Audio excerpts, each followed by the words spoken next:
I'm starting to thinking about why is there so much suffering around marriage life. They said that marriage is sacred and somehow become one of the requirements of being a human, like a checklist you have to tick. When I look deep, marriage is a man-made institution infused with religion, government rules, and false idea about romantic love. In other words, marriage is ownership, possession, and control. That's why if the woman asks for a divorce, the husband and the family suddenly turn into rage and anger. Well, it's my case actually. And why is that? Because someone has disrupted the system. It's like being a disobedient employee.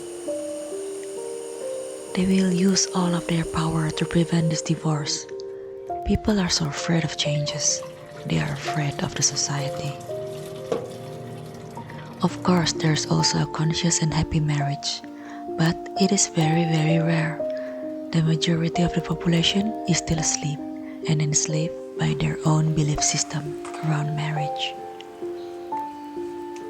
When you're conscious, you will no longer care about being legally married on a piece of paper or the urgent stress to make the perfect wedding party and says I do in front of people to make it legal.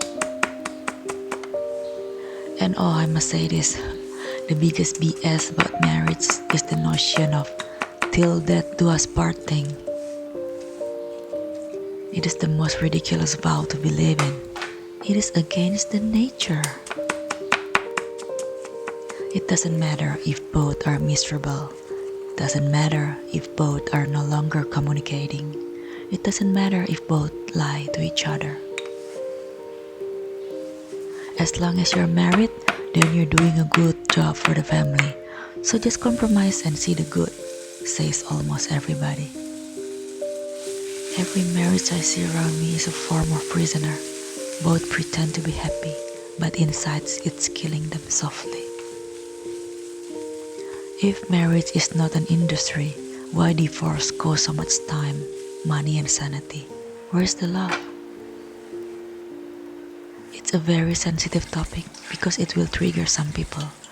But trigger is good, my friend. It will evoke you to your true self. True marriage for me is companionship, and it doesn't have to last forever. It's good if it lasts forever, but it doesn't have to. Companionship means authenticity, honesty, growth, space, and freedom. It is essential for every soul.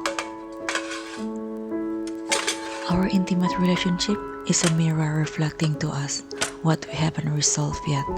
This is why it hurts the most. Because we look in the other to make us happy, to fulfill our void, to praise us, to be there for us, to pay attention for my needs. You see, all of the things stem from lack. We forget that each of us are a divine being that already whole. It is the outside that convinces us that we are not. So ask yourself, can I be honest with this person? Can we grow together? Can I express my true self with freedom? Do I feel safe and seen for who it is I truly am? Do I feel free and at home at the same time?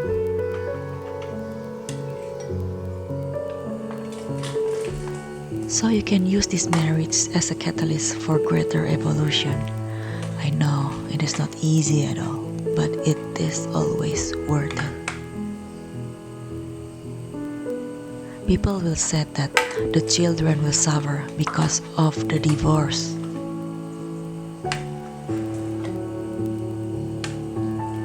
This is the second most lie that the system told us generation to generation, and it's like a lineage rule that seems to be unbreakable.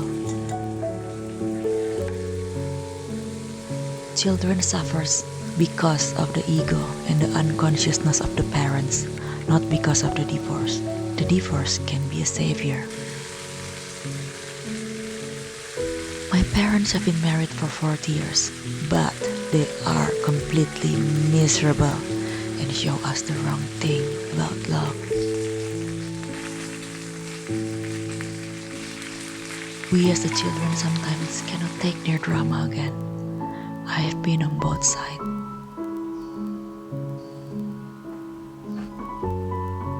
As long as we are hindering our truth in marriage, then we will be always a slave and a victim. How can we love our children when we even don't know how to love ourselves?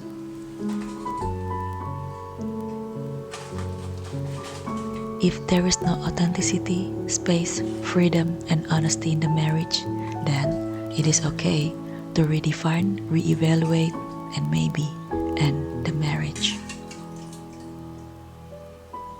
If we can exit this ending with gracefully and neutrality, then our children can sense our energy and understand this well. Marriage and divorce is a part of human evolution, just like a phase of the nature. Every season serves its purpose. I want to leave you with this quote. Someone I love once gave me a box full of darkness. It took me years to understand that this too was a gift. There is no such thing as a bad thing. All of that is just a lesson for our greater expansion and evolution. Thank you so much for being here with me. This warm oxtail soup is perfect to soothe a heavy heart. Please try. Bye.